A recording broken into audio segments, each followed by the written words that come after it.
Hello guys, welcome to sense of medical science. My name is Mohit and इस video में हम बात करेंगे अनीमिया के बारे में, जो कि एक इम्पोर्टेंट टॉपिक है पैथोलॉजी के अंदर। पैथो में भी बात करें तो बेसिकली जो हीमेटोलॉजी वाला पार्ट है पैथोलॉजी में, उसके अंदर ये बहुत ही ज़्यादा इंपॉर्टेंट टॉपिक हो जाता है जिसका नाम है अनीमिया। तो बेसिकली इस वीडियो में हम सबसे पहले उसकी डेफिनेशन देखेंगे, उसके बाद हम रेड सेल इंडिसेस की बात करेंगे जो कि बहुत इंपॉर्टेंट है, मतलब एक तरह से बेस बनाएगा, फाउंडेशन बनाएगा बाकी बचे हुए हीमेटोलॉजी के लिए। उसके बाद हम बात करेंगे क्लासिफिकेशन ऑफ अनीमिया, जिसमें हम बात करेंगे कि उसकी मॉर्फोलॉजिकल क्लासिफिकेशन क्या है और इटियोलॉजिकल क्लासिफिकेशन क्या है। तो इन सब की बात करेंगे इसी वीडियो के अंदर, तो इस वीडियो को एंड तक देखना। तो स्टार्ट करते हैं हम टॉपिक अनीमिया के साथ। तो सबसे पहले बात करें डेफिनेशन के बारे में। तो अनीमिया क्या है, ये तो हम सबको पता है। Decrease below the normal limit of haemoglobin concentration, erythrocyte count और हीमेटोक्राइट, मतलब हीमोग्लोबिन की कंसंट्रेशन कम हो जाना नॉर्मल लिमिट से, या फिर आप बोल सकते हो आरबीसीज मतलब इरिथ्रोसाइट काउंट कम हो जाना, या फिर आप बोल सकते हो हीमेटोक्रिट। हीमेटोक्रिट मतलब पैक्ड सेल वॉल्यूम, मतलब टोटल जो हमारे ब्लड की वॉल्यूम है उसमें आरबीसी की कितनी वॉल्यूम है उसको हम हीमेटोक्रिट बोल देते हैं, और उसी का दूसरा नाम पीसीवी होता है, या फिर पैक्ड सेल वॉल्यूम भी उसको बोल देते हैं। ठीक है, अब हम बात करें नेक्स्ट इसके अंदर। तो डेफिनेशन हम अलग अलग तरह से डेफिनेशन बोल सकते हैं। तो एक तो मैंने आपको बता दी। दूसरी डेफिनेशन की बात करें तो वो है reduction of total circulating red cell mass below the normal limits, मतलब जो हमारे रेड ब्लड सेल्स हैं उनका जो अमाउंट है वो कम हो जाना नॉर्मल लिमिट से, उसको भी हम अनीमिया बोलते हैं। तीसरा, फंक्शनली अगर हम डेफिनेशन की बात करें तो functionally it is defined as decrease in the oxygen carrying capacity of blood. Basically क्या हो रहा है, आरबीसी कम होना मतलब हीमोग्लोबिन कम होना। हीमोग्लोबिन क्या करता है, ऑक्सीजन को कैरी करता है ब्लड में, ऑक्सीजन को टिश्यूज तक पहुंचाता है। तो फंक्शनली अगर हम बात करें, it is defined as decrease in the oxygen carrying capacity of the blood which leads to tissue hypoxia. अगर ऑक्सीजन ही नहीं जाएगा टिश्यूज के पास तो हाइपोक्सिया होगा, तो उसको हम बोलते हैं टिश्यू हाइपोक्सिया। तो ये तीन डेफिनेशन है अनीमिया की डेफिनेशन। वीडियो को कंटिन्यू करने से पहले मैं आपके कुछ डाउट्स क्लियर करना चाहता हूँ। कुछ बच्चों के मेरे पास मैसेज आते हैं कि रोबिन्स कैसे पढ़ें, क्योंकि रोबिन्स की लैंग्वेज बहुत डिफिकल्ट है। तो बेसिकली अगर आपको लगता हो कि मैंने भी खुद पूरी रोबिन्स पढ़ी, तो ऐसा नहीं है। मैंने पैथोलॉजी की है डॉक्टर रंजीत सर से, जिन्होंने पूरी रोबिन्स को इतना ईजिली पढ़ाया है ना अपनी वीडियोज़ में। तो अगर आप भी डॉक्टर रंजीत सर से पैथोलॉजी पढ़ना चाहते हो तो आप यूज़ कर सकते हो PW मेडेड ऐप, जिसमें आपको डॉक्टर रंजीत सर पैथोलॉजी पढ़ाते हुए दिखेंगे, डॉक्टर ममता जावा मैम माइक्रोबायोलॉजी पढ़ाते हुए दिखेंगे, एंड डॉक्टर सिराज सर पढ़ाएंगे आपको फार्माकोलॉजी। इसमें आपको सेकेंड ईयर का एसेंशियल्स बैच मिलेगा, जिसमें आपको मोर देन 2500 क्वेश्चंस मिलेंगे क्वेश्चन बैंक के अंदर।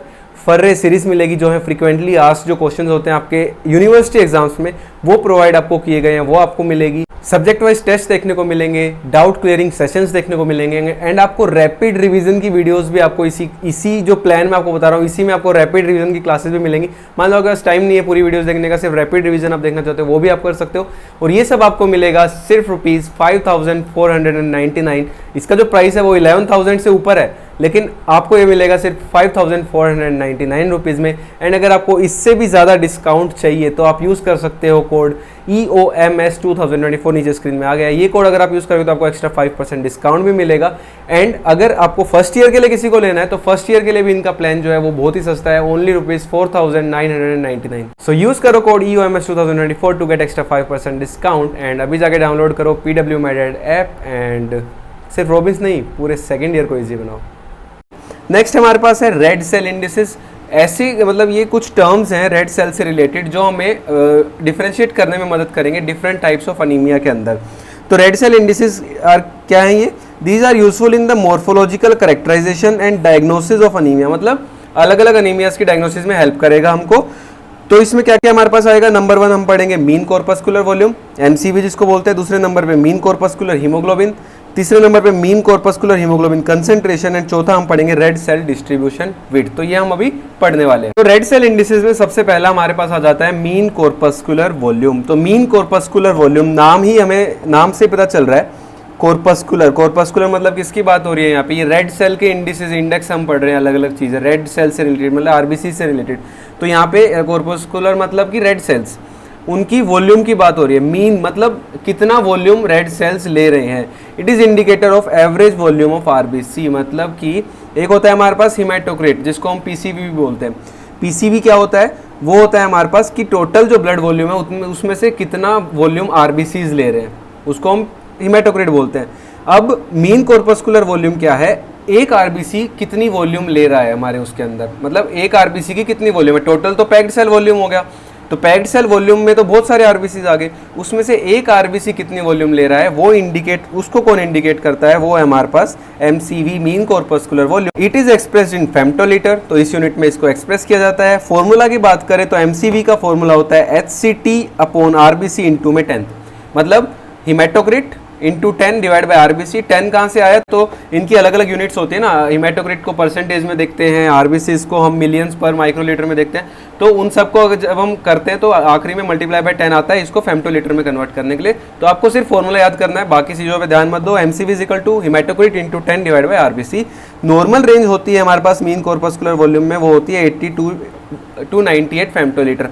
तो बेसिकली ये क्या दिखा रहा है, मान लो आपका आरबीसी का साइज चेंज हो रहा है, सिकल सेल एनीमिया में क्या होता है, आरबीसी का साइज चेंज होता है। आयरन डेफिशिएंसी एनीमिया में क्या होता है, धीरे धीरे आरबीसी का साइज छोटा होता है। साइज छोटा होगा मतलब वॉल्यूम कम लेगा, एक आरबीसी की वॉल्यूम कम हो रही है सिंगल आरबीसी की, तो एमसीवी कम होता है। तो ये सब चीज़ें हम आगे पढ़ेंगे, अलग अलग टाइप्स ऑफ एनीमिया जब हम पढ़ने वाले हैं। तो ये पहला हो गया हमारे पास मीन कॉर्पस्कुलर वॉल्यूम।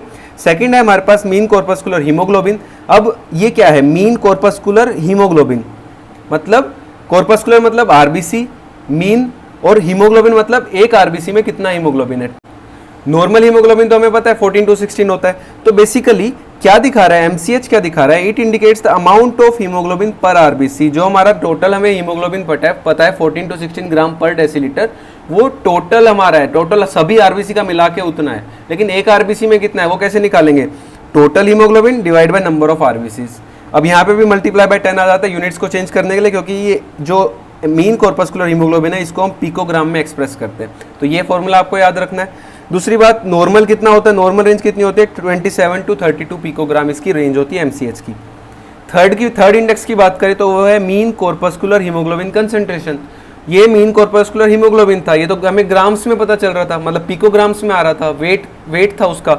अब है मीन कॉर्पस्कुलर हीमोग्लोबिन कंसंट्रेशन, मतलब एवरेज जो है आरबीसी में कितना कंसंट्रेशन है हीमोग्लोबिन का। अब हम कंसंट्रेशन में उसको देख रहे हैं, टेकिंग वॉल्यूम इनटू अकाउंट, मतलब यहाँ पे तो वेट की बात चल रही थी मीन कॉर्पस्कुलर हीमोग्लोबिन में तो, लेकिन मीन कॉर्पस्कुलर हीमोग्लोबिन कंसंट्रेशन में हीमोग्लोबिन की कंसंट्रेशन की बात चल रही है, वॉल्यूम को ध्यान में रखते हुए। यहाँ पे क्या है, इसको एक्सप्रेस करते हैं ग्राम पर डेसीलीटर, वही सेम जैसे हीमोग्लोबिन का होता है, ग्राम पर डेसीलीटर में इसको करते हैं। तो कितना हो गया एमसीएचसी, एमसीएचसी का फॉर्मूला होता है haemoglobin divide by HCT। HCT मतलब पैक्ड सेल वॉल्यूम जो होती है उसको हम बोलते हैं HCT। हिमेटोक्रिट के लिए मैंने HCT शॉर्ट टर्म यहाँ पे यूज़ किया, मैं लिख भी देता हूँ अगर किसी को समझ ना आए तो। HCT यहाँ पे है हिमेटोक्रिट, हिमेटोक्रिट वैल्यू मतलब कितना वॉल्यूम आरबीसीज ले रहा है टोटल ब्लड के अंदर। तो इतना आपको याद रहेगा कि एमसीएचसी क्या होता है, हीमोग्लोबिन डिवाइड बाय में हिमेटोक्रिट। नॉर्मल रेंज इसकी होती है 31 to 35 ग्राम पर डेसीलीटर। ठीक है, थर्ड इंडेक्स हमारा हो गया। लास्ट इंडेक्स की बात करें तो वो है रेड सेल डिस्ट्रीब्यूशन विथ। ये क्या होता है, it is quantitative measure of एनाइसोसाइटोसिस। अब देखो, एक होता है शेप ऑफ आरबीसी, एक होता है साइज ऑफ आरबीसी। साइज अगर चेंज होता है तो उसको बोलते हैं एनाइसोसाइटोसिस, शेप अगर चेंज होती है इसको बोलते हैं पोइकिलोसाइटोसिस। ये दो टर्म याद रखना, काम आएगा आगे इस वाले चैप्टर में, एनीमिया वाले उसमें। तो क्या होता है, it is a quantitative measure of एनाइसोसाइटोसिस, मतलब कितना चेंज हो रहा है आरबीसी की साइज में। तो normal red cell distribution width होती है वो होती है 11.5 to 14.5%। अगर मान लो रेड सेल डिस्ट्रीब्यूशन विड्थ इसी रेंज में है, मतलब नॉर्मल की रेंज में, तो मतलब कि आरबीसी का जो साइज है वो यूनिफॉर्म है, मतलब सब आरबीसी यूनिफॉर्म साइज में है।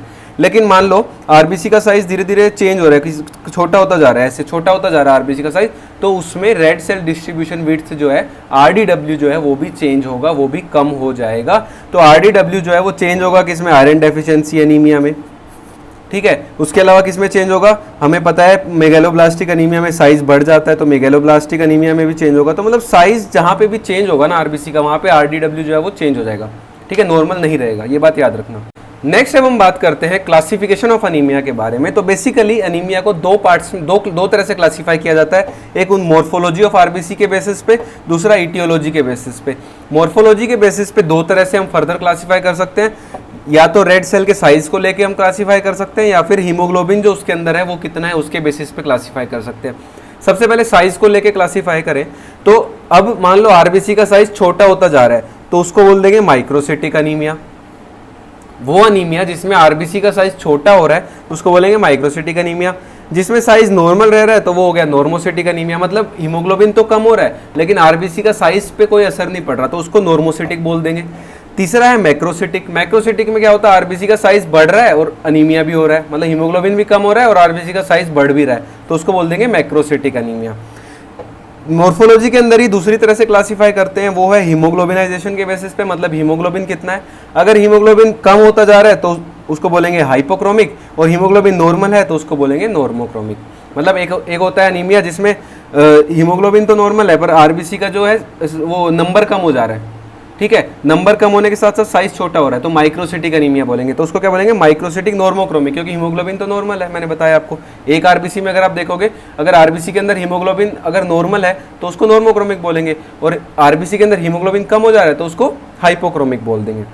इटियोलॉजी के बेसिस पे बात करें तो इटियोलॉजी के बेसिस पे हम तीन तरह से क्लासीफाई करते हैं, या तो ब्लड लॉस के बेसिस पे, कितना ब्लड लॉस हुआ है, एक्यूटली लॉस हो रहा है या क्रोनिकली लॉस हो रहा है, एक्यूट या क्रोनिक।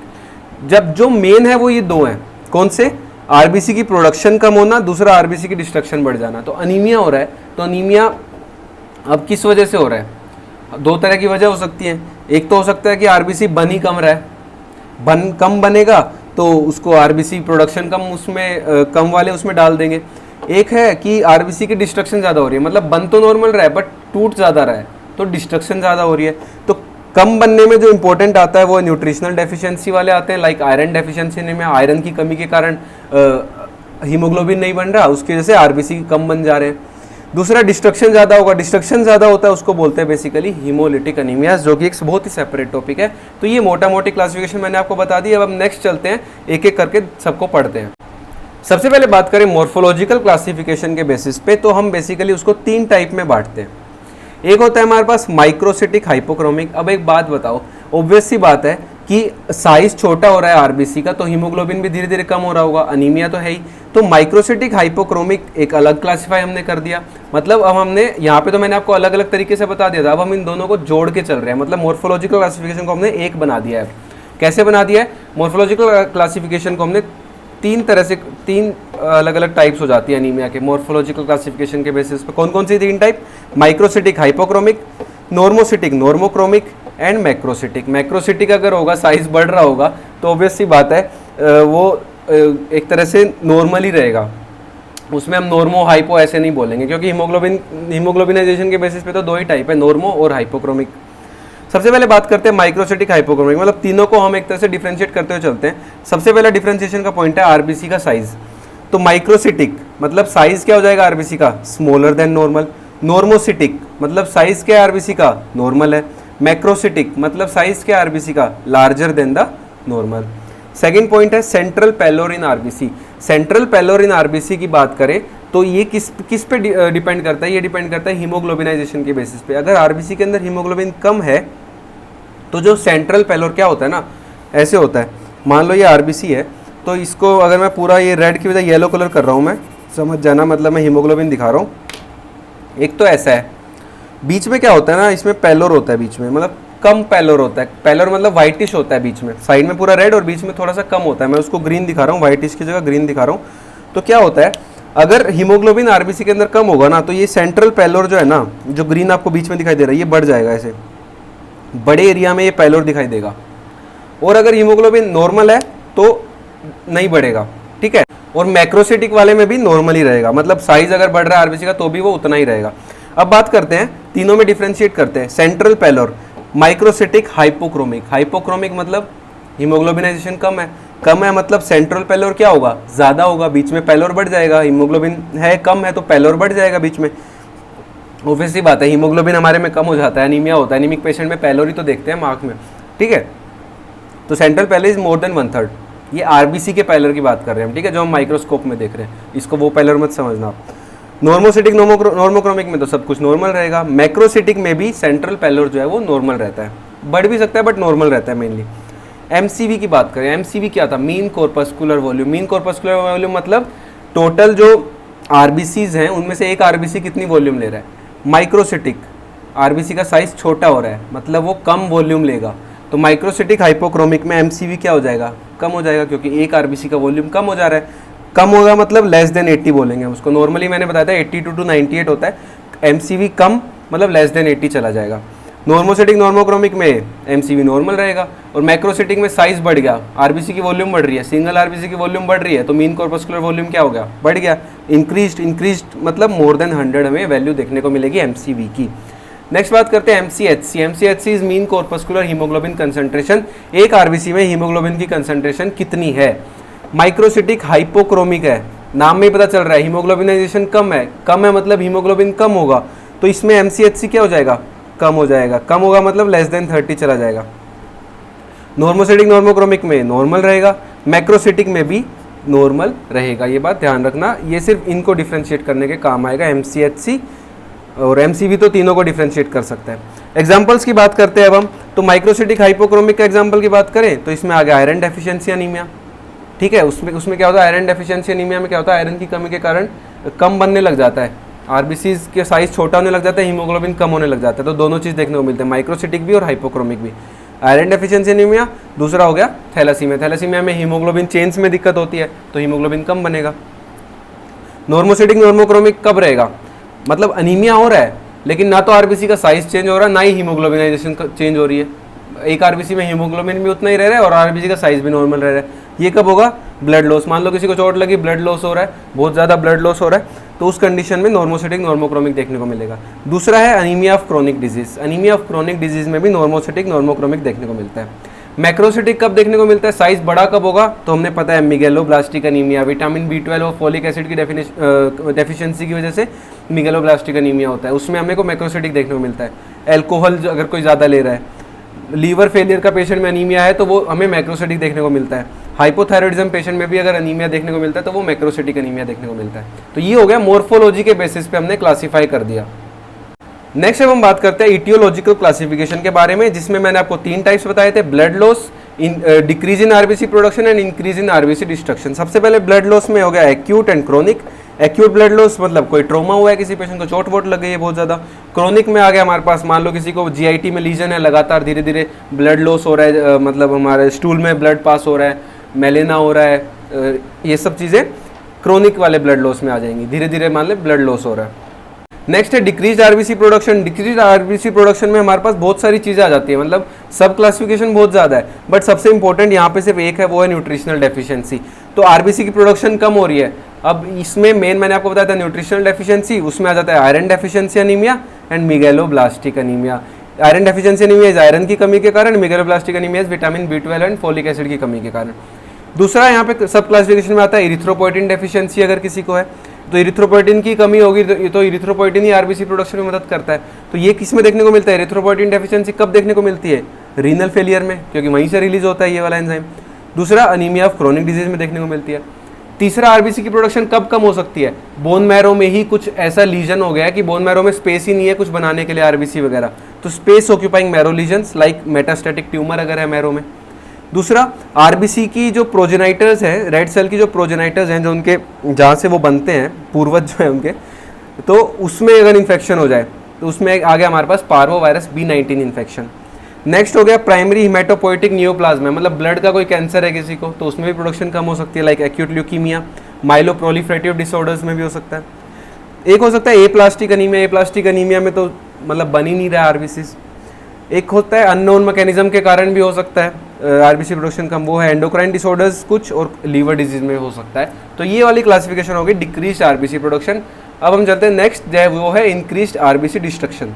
अब इस तरह मत कंफ्यूज हो जाना कि आयरन डेफिशिएंसी एनीमिया को मैंने इटियोलॉजिकल क्लासिफिकेशन में भी रख दिया, मॉर्फोलॉजिकल में भी रख दिया। Morphological classification is completely based on the morphology of RBC, जो हम माइक्रोस्कोप में देख रहे हैं। और जो ये वाली इटियोलॉजिकल क्लासिफिकेशन है, ये मेन रीजन क्या है, आयरन डेफिशिएंसी एनीमिया में हमको ये सब चीजें देखने को मिलती हैं, माइक्रोसिटिक देखने को मिलता है, हाइपोक्रोमिक आरबीसीज देखने को मिलते हैं, बट होता किस वजह से है, वो न्यूट्रिशनल डेफिशिएंसी, मतलब उसकी इटियोलॉजी क्या है, वो है न्यूट्रिशनल डेफिशिएंसी, और उस वजह से आरबीसी का प्रोडक्शन कम हो जाता है। अब हम चलते हैं नेक्स्ट, जो लास्ट हमारे पास है इसमें क्लासिफिकेशन में इटियोलॉजिकल वाले में, वो है इंक्रीज्ड आरबीसी डिस्ट्रक्शन। इसको बोलते हैं हीमोलिटिक एनीमिया, ये सबसे इंपॉर्टेंट है। तो हीमोलिटिक एनीमिया इसमें मेन आएगा। तो कौन कौन से होते हैं, अलग अलग सब टाइप्स होते हैं हीमोलिटिक एनीमिया में भी। लाइक आरबीसी डिस्ट्रक्शन हो रहा है, लाइक किसी को कोई इनहेरिटेड जेनेटिक डिफेक्ट्स है, किसी को इनहेरिटेड जेनेटिक डिफेक्ट है लाइक हेरिडिटरी स्फीरोसाइटोसिस में अपने को देखने को मिलता है, आरबीसी का डिस्ट्रक्शन ज़्यादा होता है। हेरिडिटरी एलिप्टियोसाइटोसिस में हो सकता है। ये दोनों क्या है, आरबीसी के मेम्ब्रेन में डिफेक्ट होता है ये दोनों। और उसके अलावा क्या हो सकता है, G6PD डेफिशिएंसी हो सकती है, या फिर पायरुवेट काइनेज की डेफिशिएंसी हो सकती है। ये दोनों एंजाइम की कमी के कारण भी डिस्ट्रक्शन बढ़ सकता है। तो ये सब इनहेरिटेड जेनेटिक डिफेक्ट्स है जिस वजह से आरबीसी का डिस्ट्रक्शन ज़्यादा होता है जिन लोगों में ये बीमारी होती है। दूसरा सब क्लासिफिकेशन है वो है हीमोग्लोबिन में ही कुछ एबनॉर्मेलिटी है, like thalassaemia syndrome, globin change नहीं बन रही है हीमोग्लोबिन की, या फिर सिकल सेल डिजीज। तो ये हीमोग्लोबिन एबनॉर्मेलिटीज़ के कारण इन बीमारियों में भी आरबीसी का डिस्ट्रक्शन बढ़ जाता है। नेक्स्ट है कुछ एक्वायर्ड जेनेटिक डिफेक्ट, मतलब जन्म से नहीं है बट हम एक्वायर कर रहे हैं, लाइक पैरोक्सिस्मल नॉक्टर्नल हीमोग्लोबिनूरिया। ठीक है। फोर्थ है हमारे पास एंटीबॉडी मीडिएटेड डिस्ट्रक्शन हो रहा है किसी में आरबीसी का, like haemolytic disease of newborn, Rh isoimmunisation जो हम पढ़ेंगे ओप्स गाइनी में। दूसरा एसएलई। उसके अलावा इन्फेक्शन हो सकता है रेड सेल्स का जिसमें आरबीसी डिस्ट्रक्शन बढ़ जाएगा, लाइक मलेरिया में भी आरबीसी का डिस्ट्रक्शन बढ़ता है। उसके अलावा कुछ मैकेनिकल ट्रॉमा हो सकता है, like haemolytic uraemic syndrome and DIC. And last है हमारे पास कुछ टॉक्सिन्स होते हैं या कुछ केमिकल्स होते हैं जिसकी इंजरी की वजह से भी हो सकता है, like lead poisoning, snake venom, इन सब के कारण भी आरबीसी का डिस्ट्रक्शन बढ़ सकता है। तो ये क्लासिफिकेशन अगर आपको एग्जाम में क्वेश्चन आता है, क्लासिफिकेशन पूछी जाती है, तो ये 4 जो मैंने पेज बताए हैं इसमें पूरी क्लासिफिकेशन है। ये क्लासिफिकेशन ये आपको लिख के आनी है एग्जाम में। इस तरह से हमारा टॉपिक खत्म होता है। बेसिकली ये हमारा इंट्रोडक्शन टॉपिक था अनीमिया का, जिसमें हमने क्लासिफिकेशंस की बात भी करी। नेक्स्ट वीडियो में हम एक एक करके हर एक अनीमिया को पढ़ेंगे, स्टार्ट करेंगे आयरन डेफिशिएंसी अनीमिया के साथ और बाकी भी पढ़ते जाएंगे। तो अगर आपको पैथोलॉजी की मेरी ये सीरीज अच्छी लगे तो प्लीज़ वीडियो को लाइक करना, चैनल को सब्सक्राइब करना एंड वीडियो को शेयर कर देना। Thank you so much for watching. मिलते हैं जल्दी नेक्स्ट वीडियो में। बाय।